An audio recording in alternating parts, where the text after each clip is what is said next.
I think, thinking about it, there are many opportunities for engagement at the European level and influence by NGOs, but I think that there are also many challenges.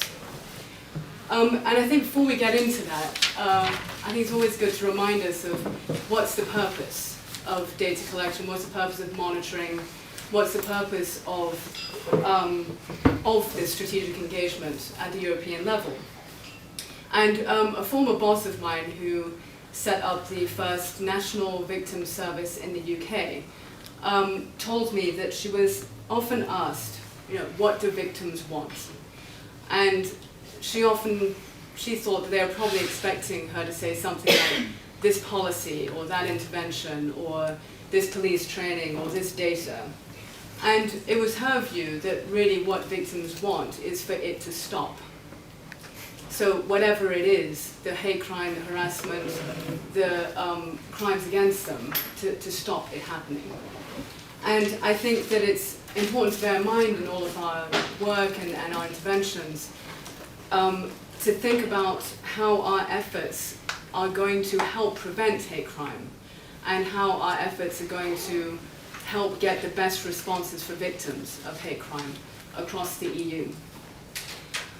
So what are some opportunities or what are some of our experiences in terms of these strategies or platforms for engagement? Well, since I'm from the OSCE, I'd obviously like to mention and talk a bit about our annual hate crime report and our other activities in this area. And many of you will know that since about 2005, we've produced an annual hate crime report.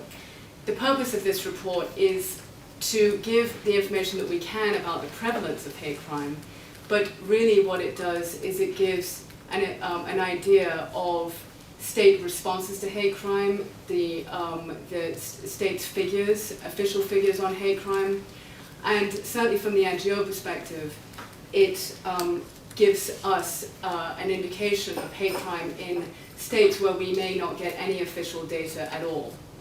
So I'd say instead of giving a view about the prevalence of hate crime, it really gives a picture of who is reporting what is some of the nature of the cases of hate crime, and unfortunately where the big gaps in data collection are across the OSCE region. To give you an idea, last year we had 83 NGOs reporting over 4,000 incidents. And I have to say that over the years, certainly the quality of the information we've received, the specific information we receive has greatly increased. And I think that leads to the second area of cooperation that's important, which is around training, capacity building, both between international organizations and NGOs, and with NGOs who are quite capacitated or have many skills themselves, sharing that with other NGOs who can also learn from them.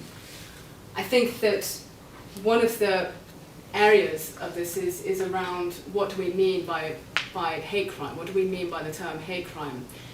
The OSCE has a definition of hate crime that we use as a sort of analytical filter to process the information that we receive, which is a criminal offense plus a biased motivation.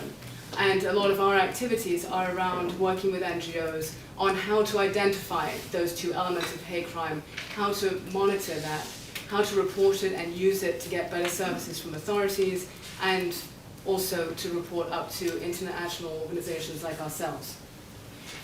I think there's another platform engagement that is around other institutions. FRA and ECRI, ENA, EU are doing loads of work in this area.